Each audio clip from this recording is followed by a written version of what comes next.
আপনারা দেখুন যুগবীক্ষণ, যুগের সাথে মানুষের পাশে সর্বদা এগিয়ে। এবার তৃণমূল ছাড়া চন্দ্রিমাও। এই টিকা না থাকলে মিলবে না অন্নপূর্ণা ভান্ডার।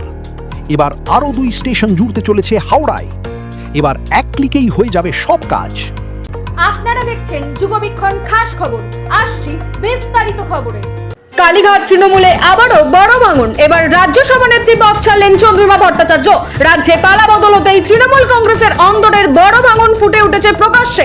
একে একে পদ ছেড়েছেন তৃণমূলের একদা হেভিওয়েট নেতারা। এবার রাজ্য সভানেত্রীর দায়িত্ব এবং দলের সমস্ত পদ থেকে ইস্তফা দিলেন চন্দ্রিমা ভট্টাচার্য। দল ত্যাগের পর দলনেত্রী মমতা বন্দ্যোপাধ্যায়ের কোন কথায় তিনি দুঃখ পেয়েছেন তাও জানিয়েছেন চন্দ্রিমা। তিনি জানিয়েছেন, নেত্রী ফোন করে বললেন, আমি নাকি ওদের হাতে ভবন তুলে দিয়েছি, আমি কাউকে কোনো কিছু তুলে দেওয়ার অধিকারী নই। এতে আমি বেদনা হতো। আমার অনুগত্যতা প্রশ্নের মুখে বলে মনে হয়েছে। আমি প্রতিদিন যতক্ষণ তৃণমূল ভবনে থাকি ততক্ষণই ছিলাম। বিশ্বাস অনুগত্যতা প্রশ্নের মুখে পড়লে আর কিছুই করার থাকে না বলে জানিয়েছেন চন্দ্রিমা ভট্টাচার্য। কালীঘাট তৃণমূল থেকে ইস্তফা দেওয়ার পর ঋতব্রত তৃণমূলের ঘরে চন্দ্রিমার যাওয়া নিয়ে ইতিমধ্যেই শুরু হয়ে গেছে রাজনৈতিক জল্পনা। রাজ্যে বিজেপি সরকারের বহু চর্চিত জনকল্যাণমূলক প্রকল্প অন্নপূর্ণা ভান্ডার নিয়ে গুরুত্বপূর্ণ বার্তা দিলেন মুখ্যমন্ত্রী শুভেন্দু অধিকারী।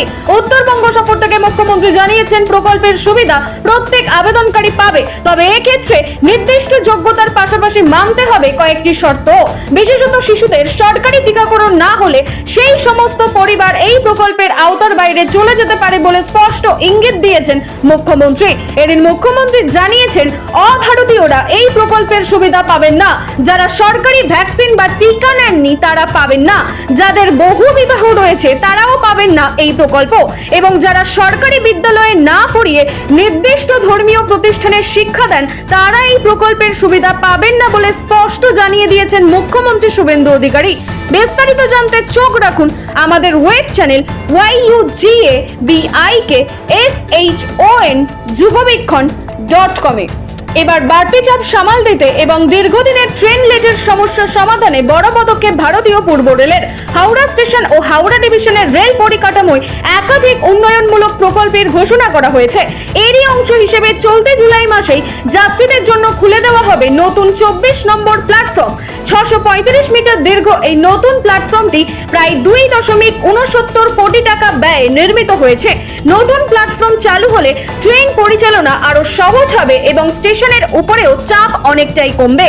পাশাপাশি 16 নম্বর প্ল্যাটফর্মের নির্মাণ কাজও দ্রুত গতিতে এগোচ্ছে, যদিও এই প্ল্যাটফর্মটি চালু হতে আরো কিছুটা সময় লাগবে।